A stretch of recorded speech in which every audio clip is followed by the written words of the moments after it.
Have you ever wanted to create your own video games but didn't know where to start?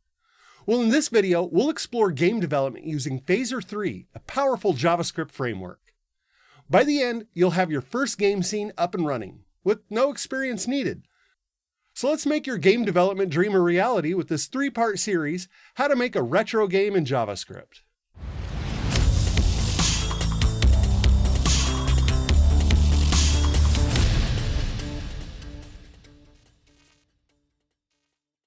Okay, and we are well on our way to building our first Phaser 3 game in JavaScript. Now you'll notice here that I have Visual Studio Code open and I have nothing. This is an empty directory.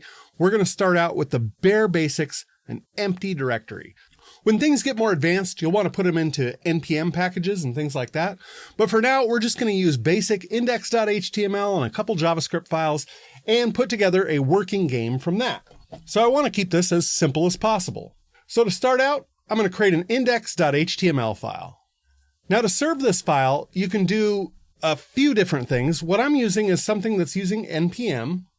And if you do an NPM, if you have it installed, npm I serve, you can install this program called serve.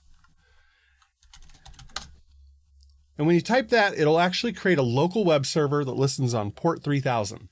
And that's what we're going to do here is we're just going to build a index.html with a little bit of JavaScript, and you'll be able to look at it through localhost 3000 if you use this serve program.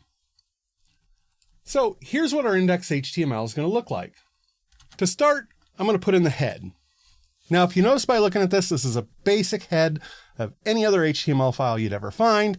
But here we have script source cdn.jsdeliver.net npm phaser 3.55.2. So what we're doing is we're taking Phaser from a CDN. So we're not even installing it on our computer at all. It's just running from the CDN. Now, when you're building larger, bigger apps, it's done differently. But this is how we're doing it just to keep things as simple as possible. Next, we're going to put in our JavaScript for the Phaser game configuration. Now in here, the only thing that you're really going to need to worry about is we have a config here and we say Phaser auto, and that means we'll auto detect between WebGL or Canvas.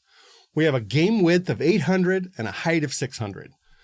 Now for our scene, and the scene is going to be whatever is brought up in the browser when somebody first comes to this application, we're going to have preload, create, and update. And I'll explain what those mean. Preload is for preloading assets such as sounds, pictures, things like that, images, all of these things that need to be preloaded in, and it's done one time when it starts. Now create will create objects, and we'll do this in this tutorial, but we'll create objects from those preloaded assets. And so create is also only run one time when you first start the game. And then there's update, and that's the game loop. So the game loop frequently updates every time continuously throughout the entire game. So anything you put in update will be called many times a minute. And that's where you want to actually put the looping things that will check for keyboard strokes and things like that. So the easiest way to remember is preload, images and sounds, create, making those images and sounds do something, and then update that just continuously runs all the time. So I will save this, and then we'll close out our body and HTML tags. Now this thing could actually run because we have here in the function create, we have adding a game object. This add text 300 by 250, that's the XY coordinates on the screen. And it says hello Phaser, font size of 32px, and a fill of looks like some kind of gray. Well, let's see what that looks like.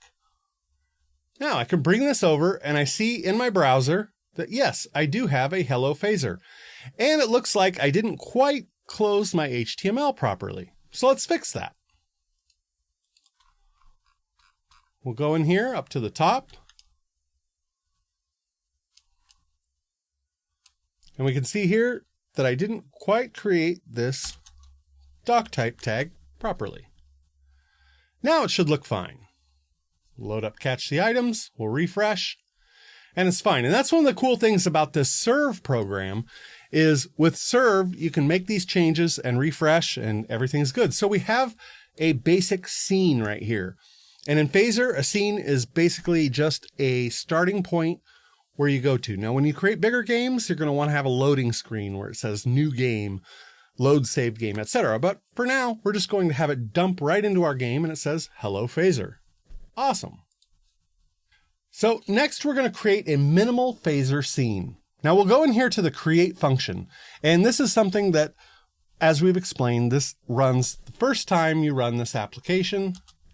So every time you refresh your browser, create is run. Let's go ahead and change this. And we're going to draw a shape. So we're going to delete this. And now I've added a couple more objects. You can see here I put this add text, which is pretty self-explanatory. And this text says catch the items. And it is at 300 by 250. And those are coordinates on our image. Font size of 32, fill of gray. Awesome. Pretty much just like before. But now we're going to add a rectangle. And that rectangle is going to start at 400, 300. That's our X, Y coordinates. It's going to be 50 wide, 50 high. And it's going to be this color. And it says red square. So you can notice this hex here. That's going to be our color. So this is just going to add a red square and a new title called Catch the Items. So let's save this. We'll bring this over here and we'll refresh. There we go. Now it says Catch the Items instead, and we have this red square. Awesome. And that red square is going to be our player. Now, once again, we want to break down these functions for this video, right? So as we can see, we have a config. This config is something that Phaser checks, and you can put all kinds of stuff in here, and Phaser is going to look at this and say, what kind of scene do you want me to create? Then here, we're using a constant of game, and we're creating a new phaser.game. We're passing in that config. Now, with the preload, this function is called before the game starts, so that's important to know. That's where you load all of your assets.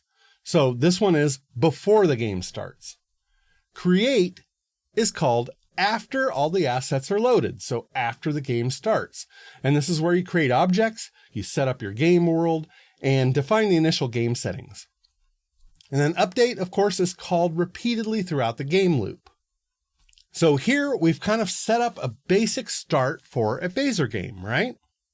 So now that we know that we can load up the screen, it's 800 by 600, we can place objects in it, we can define what those objects look like, and in the next video, I'm going to show you how to turn that little red square into a player that you can control and manipulate yourself.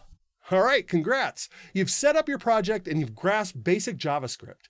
Now let's make the game interactive. In the next video, in part 2, we'll add player controls and gameplay logic. So I'll see you there.